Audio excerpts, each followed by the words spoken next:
this organization, I was a part of Women in Technology local chapter, and we ran a study on where women drop off. So, interesting insights. Entry level, the percentage was almost 50-50. As we came to mid-level, the percentage of women dropped significantly to around 20%. And senior management, it was at that time, in those days, around 4%.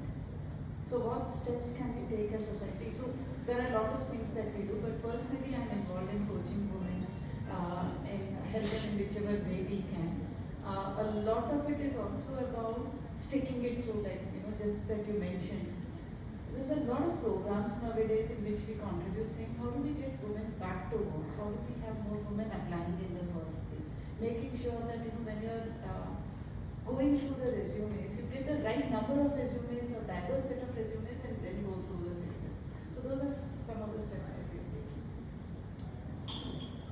Maybe a quick addition to that.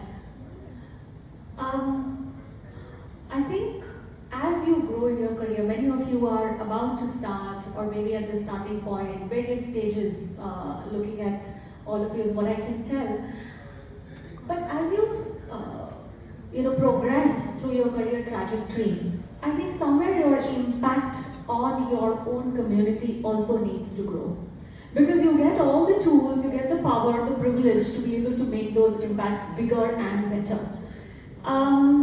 See, in my own organization, the one thing that I absolutely do is make sure the representation speaks for equity on its own. I do not have to show numbers, and representation is not just gender, but there are many other things that we look at to make sure, again, this is for my own benefits. It's a selfish interest. If I have that diverse team, that diverse an organization, I know the outcomes that I'm going to produce are going to be better than anywhere else. Right? That's number one. But I think the point that I wanted to drive is slightly different. You could do all of this and yet not accomplish, yet not be able to pay it forward. Over time I realized that one thing that works really, really well, Lakshmi pointed to that, coaching. And I would say intimate conversations. When you are coaching, you're asking, you're telling, you would realize that the women in your organization are at very different stages, life stages, going through very different kind of health, mental, emotional kind of challenges. Many where you could offer advice, many where you could lead them to advice. You could tell them, right? Someone in your team, a fantastic performer, almost about to hit pre-menopause, right? It impacts a person in deeply moving ways that any one of us here can maybe tell, or maybe we can, I don't know, right? But that somebody has, and because it's a women community, it's very important that we talk about these. Everybody has periods, right? And there are a few who have very painful few days. Very painful that those people are on painkillers. When you know this, you know that one day, this powerful performer of yours is going to be lean and mean.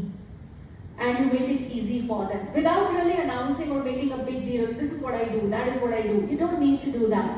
Just being like, if that's the day I have a business review, I make sure that I go easy on that person because I'm rough in my business reviews, right? So those are very small ways, but that's what really matters. People don't remember the policies, they don't remember the frameworks, they remember how you make them feel in those moments. So those go a long way. You are established as a leader, most definitely, but also as a human being who really cared, right? So don't forget these essential aspects. They will always differentiate you from the herd that you'll be at any point in time. Yeah? Just to summarize.